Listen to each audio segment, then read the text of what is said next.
An old rivalry is rekindled, this time in bowl fashion. The Troy Trojans get set to play Jacksonville State in the IS4S Salute to Veterans Bowl.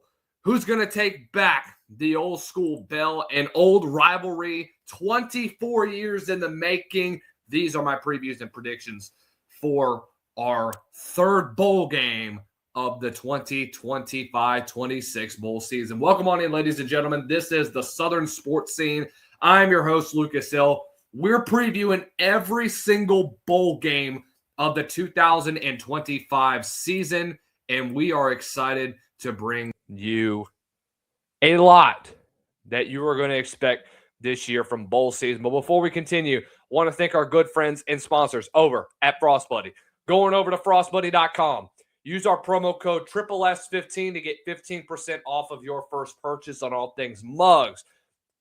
Whatever it is, the holidays are coming. 10 days till Christmas. Get your shopping in and go get your loved ones some Frost Buddy mugs. Also going over to ChikeNutrition.com. Click the link below to get yourself a nice little discount. 10% discount when you use my link down below. Get yourself the best coffee available. 20 grams of protein, 1 gram of fat, 1 gram of sugar, so that you can get the best as you start the new year off on the right track. This is a game that I think a lot of people are not really going to pay attention to, but I think it's one of these games that I really, really like. And I thought that we were going to get a good one in the LA Bowl. Obviously, that was a blowout. Washington proved that they are a legit top 20 team. But what do we expect from Troy going to Jacksonville State? Both teams losing in their respective conference championships.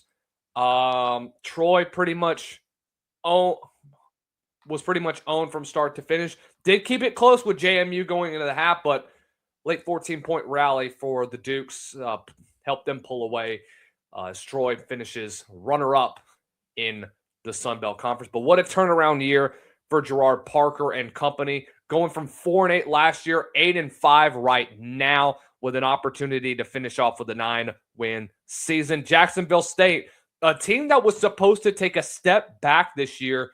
You lose a guy like Rich Rodriguez, who ends up back at West Virginia.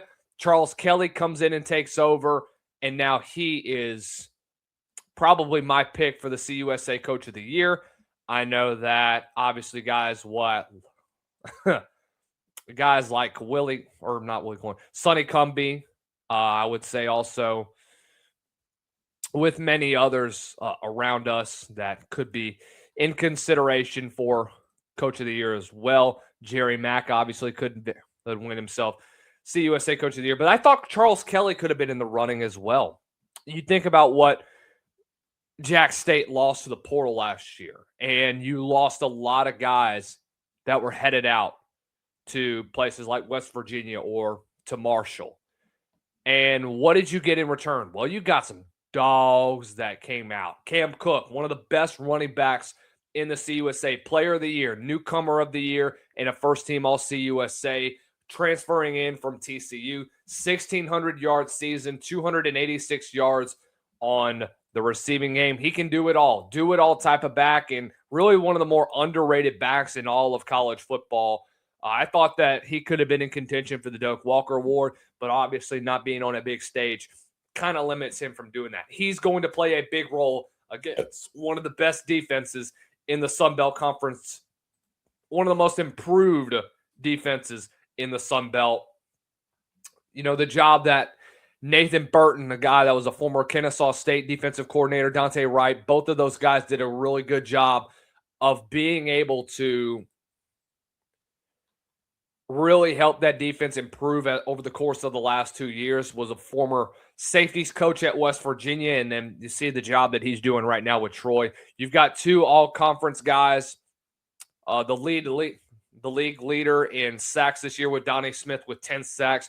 Jordan Stringer, 107 tackles this year. He's been a force in the middle, and he's truly solidified himself as a leader on this Troy defense. Devin Lafayette, I'm excited to see what he does in this game going up against a receiving core that is not going to get a whole lot of noticeability because of the lack of depth that Jack State has at receiver. Knowing that this is a run-first offense, I'm not expecting guys like Caden Creel to throw the football a whole lot. 191 passing attempts this year, and he's got an 8-4 touchdown to interception ratio. But I will say, the last couple games of the season, ever since he took over as the starter in the middle of or at the end of September, I thought he's done well. The last couple of games he's played pretty decent. I know that he doesn't have a whole lot of stats, but again, not that bad. 4 touchdowns, just the 1 interception. Been efficient, helped moving the football down the field. And by the way, running quarterback too. So this is a run-first offense. Caden Creel with over 1,000 yards rushing, and you pair that along with a guy like Cam Cook that's just dominating on the ground, you come up with one of the best option-oriented offenses in all of the CUSA that I think is going to give this Troy defense some struggles early on in the game. How does Goose Crowder and the Troy offense respond? Can you get a guy like Ra Thomas involved more often in your offense? This is an offense that has struggled to put together decent drives over the last 5 games. Lost 3 of the last 5 games, including the conference title. Was 6-2 at one point.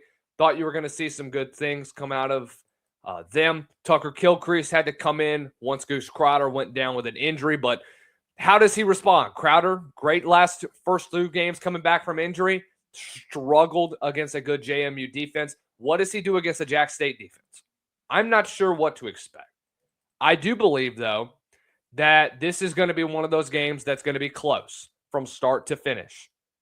And I don't have any surprise, in my opinion, of a team like Jack State, which, by the way, 4th best defense in the CUSA. Not too bad. But when it comes to rush defense, 3rd in the nation, passing defense, Jack State has had their struggles at times, giving up 242 yards a game. That's best for 8th in the CUSA. That's the bottom 6 in the CUSA. So I don't know what to expect from there. Jack State has struggled with throwing the football. What if Troy is going to have to force Jack State to throw the football? That's the bottom line.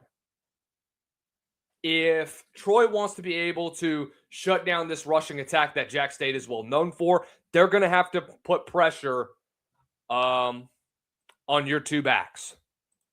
And why do I say 2 backs? Because that's essentially what these 2 guys bring. Because that's what Cam Cook is so good at doing. And to be quite honest with you, I would not be surprised if you're able to see Caden Creel get on the run. He can do that. And I was shocked that here was a guy that didn't start a whole lot this season. Played in every single game this year because it was always a rotation of different quarterbacks that would come in until you finally got consistency from a guy like Creel that would put together drives. So you're going to have to rely on what number 12 is going to bring to you. Fairhope, Alabama kid, so Scout knows a lot about him. In fact, we might get him on later on in the evening and talk a little bit about this. So I don't know, man. I think this is a very close game. I do have Jack State in an upset, though. I think that the rushing attack of Caden Creel and Cam Cook is going to overwhelm this Troy defense that I know that they have been much improved over the course of the season. But can their offense keep up? I just have a hard time believing it. They couldn't finish in the CUS or in the Sun Belt title. I think that this is a game that is going to be controlled on the ground by Jack State. Give me the Gamecocks in an upset, man. I really believe that this is a team that can do some really good things on the ground. I think Charles Kelly has that team going back into the right direction. And watch out, man. Jack State could be a team to look out for as a potential 10-win team and maybe another G5 spoiler next year in the CFP. But we'll see what happens. Let's see what they do in the portal to bring in more additions. But that's why my thoughts on this one, guys. Let me know what you guys think in the comment section down below. Do the Trojans cover? I have Jack State in an upset, though. So we'll see what happens. Thank you guys for watching. Once again, you guys are the best. You guys have a great rest of the week. Bowl season is here. There's nothing better than it. Y'all have a great one. We'll see you soon.